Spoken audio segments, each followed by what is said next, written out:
দেখুন বন্ধুরা, কিছুক্ষণ আগে কাজকাম শেষ করে গোসল করে আসলাম। এই সন্ধ্যাবেলা আমার হাজব্যান্ডে মাছ নিয়ে এসে কতগুলো। তো এগুলো কিন্তু বিলের মাছ। আমাদের বাজারে ব্রিজে বিকালবেলা সন্ধ্যাবেলা হলে বিলের মাছ উঠে, অনেক পদের মাছ উঠে। তো এগুলো আজকে মাছগুলো নিয়ে আসতে, বিলের টাটকা মাছ। কি আর করা, এখন সন্ধ্যাবেলা এই মাছগুলো কেটে নিব আমি।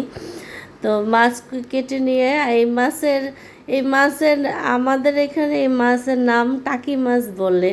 তা আপনাদের কার কার কোথায় এই মাছের কি নাম বলে কমেন্টে জানাবেন।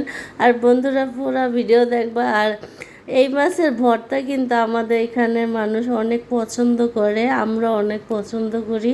তা আজকে কিন্তু টাকি মাছের ভর্তা হবে রাত্রের বেলা। জামাই আইনি বলতেছে যে ভর্তা বানাবা মাছ কাইটা, এগুলো বিলের টাটকা মাছ, কারণ এরকম মাছ সব সময় পাওয়া যায় না। তো মাছগুলো অনেক সুন্দর ফ্রেশ।